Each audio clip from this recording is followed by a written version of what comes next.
देखो, equation of first order but not of first degree, ये जो सॉल्यूशन हम फाइंड आउट करेंगे किस इक्वेशंस के लिए होगा, फर्स्ट ऑर्डर होगी बट डिग्री आपके पास फर्स्ट नहीं है। देखो, इसके आपके पास कुछ स्टेप्स हैं। फर्स्ट जो है वो क्या कहता है, इक्वेशन सॉल्वेबल फॉर पी। मतलब आपके पास स्टेप्स का मतलब यह है कि कुछ मेथड्स आपके पास यहाँ होंगे, मतलब आपको सॉल्यूशंस फाइंड आउट करने होंगे किस केस में, equation solvable for p, equation solvable for y x, ऐसे आप इसके सॉल्यूशंस को फाइंड आउट करोगे।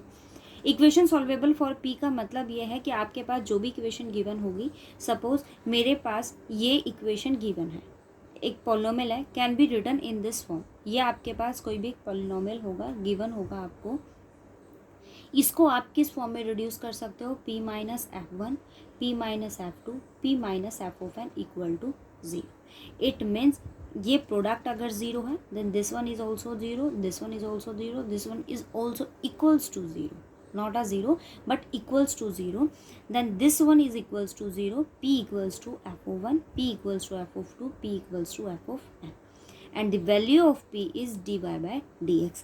यहाँ जो आपके पास वैल्यू है p की वो क्या होती है, dy by dx equals to p। p का मतलब क्या होता है, आपके पास आप y का डेरिवेटिव कर रहे हो with respect to x, and this one is dy by dx equals to f1, dy by dx equals to f2, dy by dx equals to fn। अब ये इक्वेशन आने के बाद आपको क्या करना होता है, y को y के साथ रखेंगे और x को x के साथ। y को y के साथ रखने का मतलब ये है कि यहाँ अगर मेरे पास f1 फॉर्म है, एक्स वाई फंक्शन है, तो आप dy के साथ किसको रखोगे, फंक्शन ऑफ y। मतलब आप इस इक्वेशन से या तो y कॉमन लो या y को आप सब्ट्रैक्ट या ऐड, जो भी जिस भी मेथड से आप y की वैल्यू और x की वैल्यू को सेपरेट कर सकते हो, उस अकॉर्डिंग आप इनको सेपरेट करो, dy को y के साथ और dx को x के साथ रख के उसको इंटीग्रेट करो। इस टाइप से आपके पास सॉल्यूशन है। ऑब्वियस सी बात है, अगर आप इंटीग्रेट करते हो कोई भी आर्बिट्रेरी कांस्टेंट आपके पास वहाँ ऐड हो जाता है। ठीक है, आपको इसी टाइप से यहाँ सॉल्यूशंस को फाइंड आउट करना है। सॉल्वेबल फॉर पी का मतलब ये होता है, आपके पास जो भी इक्वेशन गिवन हो, आपका पहला काम ये होना चाहिए, आप गिवन इक्वेशन में से पी को सेपरेट करो। पी को सेपरेट करने का मतलब ये है कि आप उसके अंदर ये फॉर्म बनाओ। ये फॉर्म बनाने का मतलब ये है कि आप d y by D x को सेपरेट करो और फंक्शन ऑफ एक्स और वाई को आप सेपरेट करो। मतलब आपके पास जो भी इक्वेशंस गिवन होगी, आप अभी जितने भी मेथड्स इसके रीड करोगे उसके अकॉर्डिंग आपको धीरे धीरे चीज़ें समझ में आएंगी।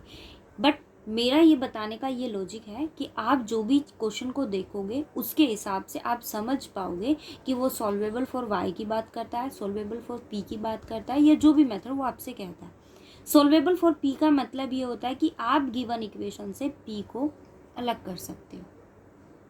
पी को सेपरेट करने के बाद आप वहाँ से फंक्शन ऑफ एक्स और वाई फाइंड आउट कर सकते हो।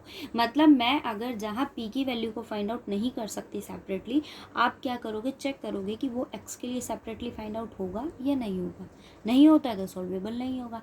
वाई अगर सेपरेटली आपके पास हो जाता है तो वाई में सॉल्यूशन फाइंड आउट हो जाएगा। मतलब क्वेश्चन के अकॉर्डिंग आप चेक करो कि आप पी की वैल्यू सेपरेटली फाइंड आउट कर सकते हो तो सॉल्वेबल फॉर पी।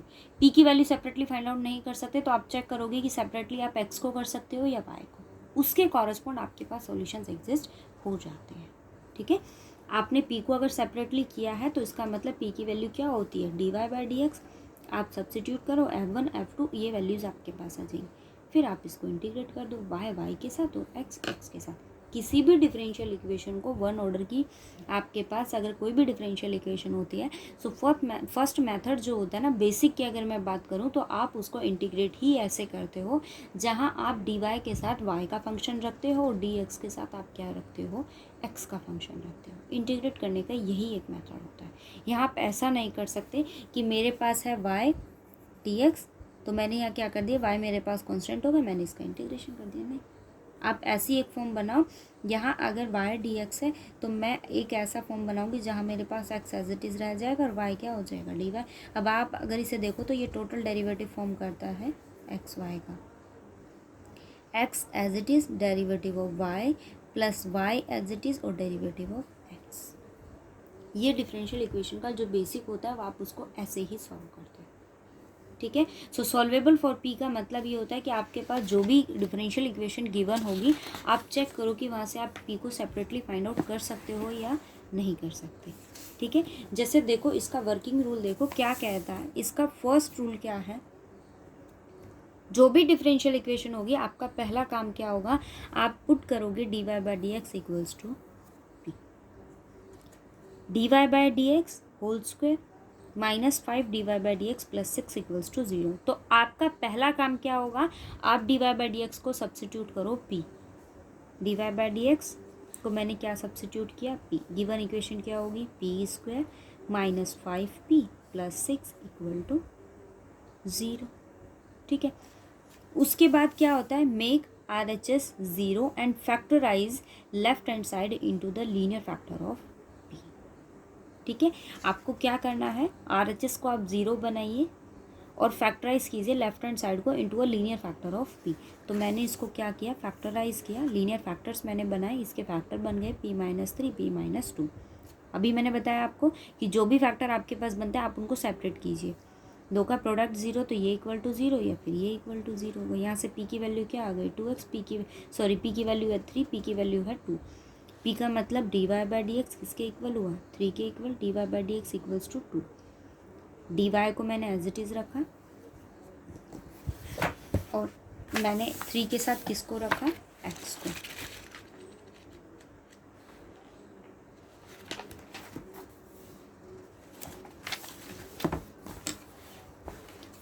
p किसके इक्वल है, 3 के इक्वल है। ठीक है, p अगर आपके पास 3 के इक्वल है, इट मीन्स क्या होगा, dy by D x equal to 3। So dy equal to 3 dx। अब आप इसको इंटीग्रेट कीजिए, इसका इंटीग्रेशन करते हैं तो आपके पास c कांस्टेंट वैल्यू ऐड हो जाएगी, dy का integration y equal to 3x। ये सॉल्यूशन आ गया आपके पास। सिमिलर केस में dy बाई डी एक्स किसके इक्वल है 2, dy equal to 2dx plus c। ये सॉल्यूशन आ गया। तो आपका पहला काम क्या होगा कि आपके पास जो भी इक्वेशन गिवन होगी डिफरेंशियल, आप फर्स्टली क्या करोगे, dy डी एक्स को सब्सिट्यूट करो p।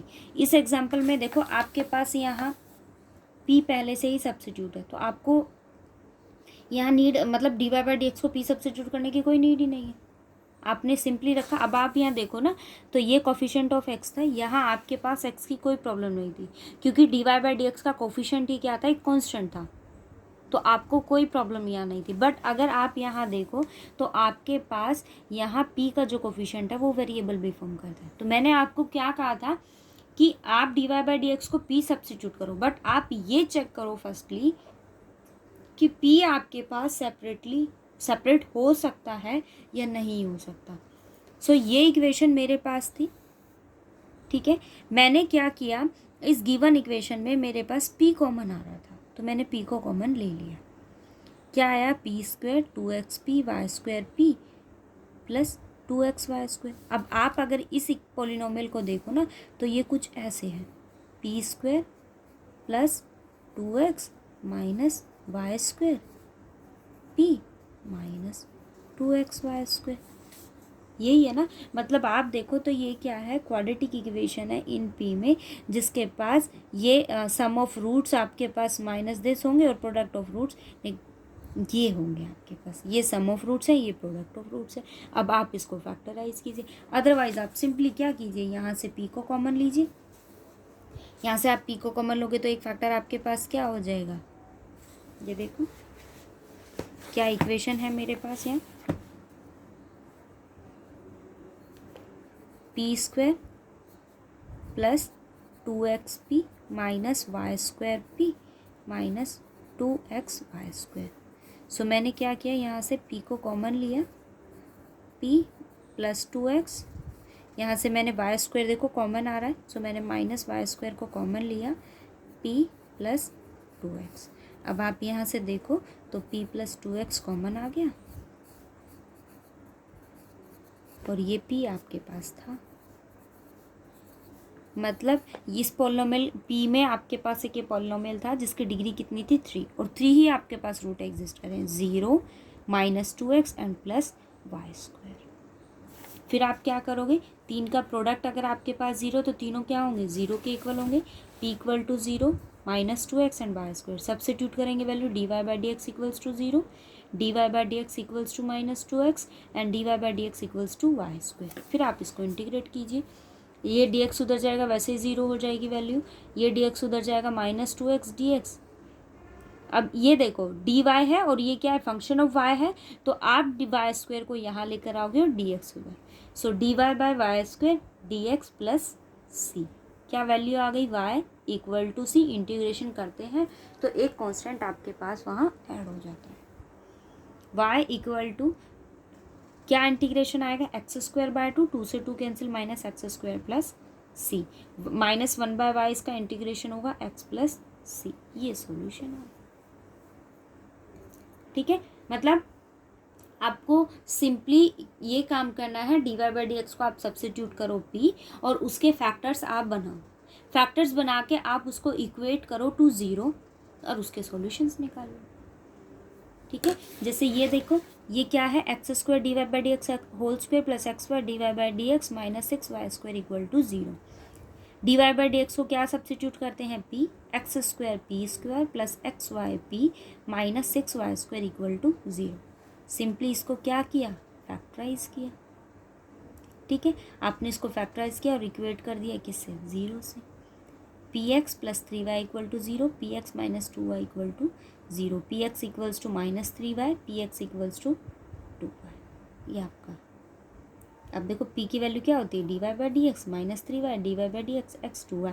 अब आप ये देखो, ये x है बट ये क्या है, dx है, तो मैं dx को उधर लेकर जाऊंगी, बट ये मल्टीप्लाई में x तो उधर जाके डिवाइड में, यहाँ y आपके पास है बट dy यहाँ है, तो ये y कहाँ जाएगा, इधर डिवाइड में।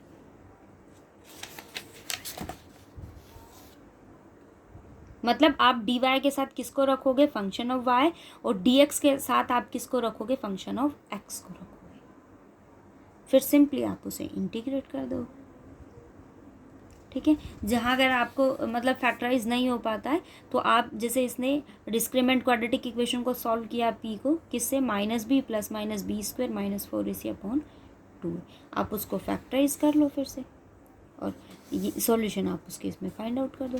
अब जैसे ये देखो, ये क्या है, 2x plus Y x plus 2y, ये है ना। अब आप अगर यहाँ देखो तो आप यहाँ x और y को ईजिली सेपरेट नहीं कर सकते,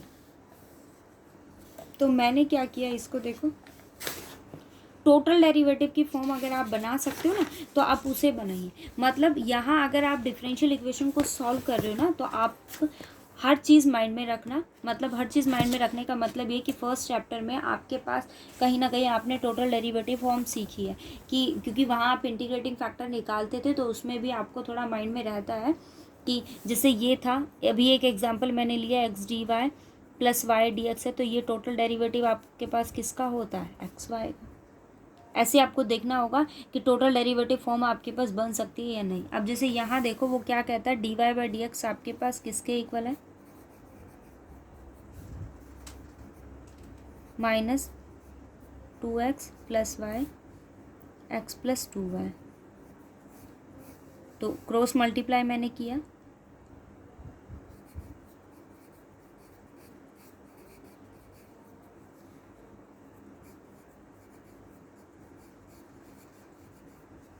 dx, it means x dy plus 2y dy, इसको भी मैं इधर ले आई तो पॉजिटिव हो जाएगा, -2x dx plus y dx equal to 0। अब आप ये देखो, x dy and y dx, तो इन दोनों को कंबाइन अगर मैं करती हूँ तो मैं क्या लिख सकती हूँ, total derivative of x y,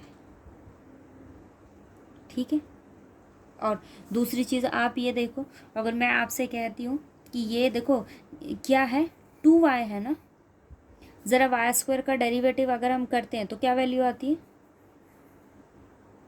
यही फॉर्म करता है ना। मतलब ये टोटल डेरिवेटिव क्या बना रहा है, सेम केस ये कि ये टोटल डेरिवेटिव आपके पास क्या बना रहा है,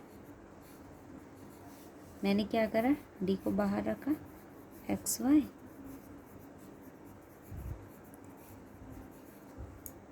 अब ये आपके पास क्या सॉल्यूशन आ गया, इंटीग्रेशन करेंगे तो डेरिवेटिव एलिमिनेट हो जाएगा, एक्स वाई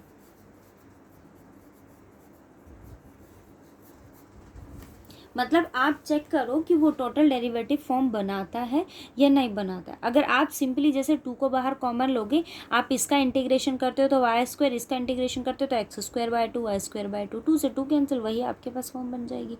बट ये आपके पास टोटल डेरिवेटिव फॉर्म बनाता है तो आप सॉल्यूशन इजीली फाइंड आउट कर सकते हो। मतलब टोटल डेरिवेटिव अगर फॉर्म आपके पास बनती है ना, तो आप क्वेश्चन को अच्छे से सॉल्व कर सकते हो। मतलब टिपिकल प्रॉपर मेथड लगाओगे उसको, मतलब ऐसे लंबा करके उसको सॉल्व करोगे, तो उससे अच्छा है कि आप उसके अंदर टोटल डेरिवेटिव फॉर्म चेक करो, अगर बनता है तो डायरेक्ट आपके पास सॉल्यूशन आ जाएगा, अदरवाइज फिर आपको लॉन्ग मेथड से सॉल्व करना ही पड़ेगा। ठीक है, क्वेश्चंस ट्राई करना। और सॉल्वेबल फॉर पी के आपके पास मेन स्टेप्स ये होते हैं कि आप फर्स्टली क्या करो, d y by D x को पी सब्स्टिट्यूट करो, गिवन जो भी इक्वेशन आपके पास फिर बनती है उससे आप क्या करोगे, पी को फैक्टराइज करो। पी को फैक्टराइज करके आप क्या करोगे, फिर उसके सॉल्यूशन बनाओगे, उसको इक्वेट टू ज़ीरो करके सॉल्यूशन बना लो। ठीक है, और d y by D x को फिर से क्या सब्स्टिट्यूट कर, पी को क्या सब्स्टिट्यूट कर दोगे, d y by D x, और सॉल्यूशन इंटीग्रेट कर दो उसको। ठीक है, ट्राई करना, फिर जहाँ भी कोई डाउट हो ना वो मुझसे पूछना। ओके, और बताना लेक्चर समझ आया।